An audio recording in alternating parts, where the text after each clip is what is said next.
intervensinya itu disebut dengan nudge. Nudge itu ya nyentuh dikit tapi hasilnya yang besar lah gitu.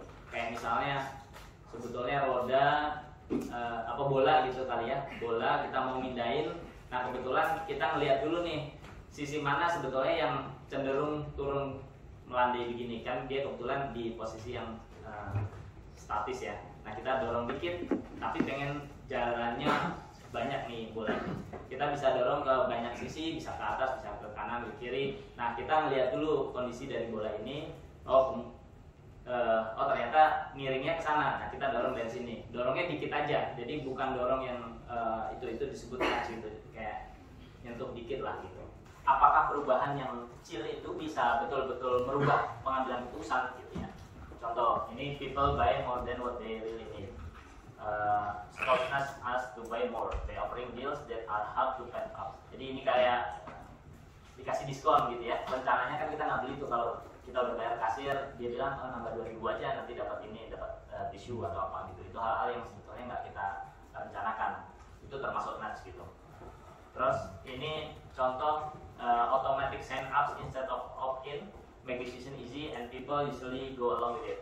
Jadi contoh adalah misalnya kita ngisi form gitu ya, instead of di situ dikosongi semuanya, sebetulnya sudah ada pilihannya, tinggal kita mau mengubah nggak pilihan itu. Ini juga memudahkan orang, itu termasuk nudge gitu. Terus let's remind us we have something on the line and motivate us when we want to quit.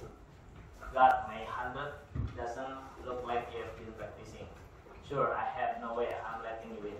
Nah ini contoh lah hal-hal seperti itu termasuk nudge gitu. Jadi slightest suggestion can force better decision.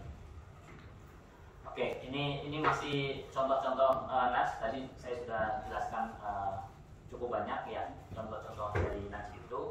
Yang jelas ini bagaimana kita merancang nudge gitu. Hal-hal yang perlu kita pikirkan adalah message, incentive, norms, default, salience, framing, affect, komitmen. Jadi kita bisa memberikan informasi, bisa mengubah lingkungan. Jadi bukan pilihan yang diubah, tapi lingkungan pengambilan keputusan itu yang berubah.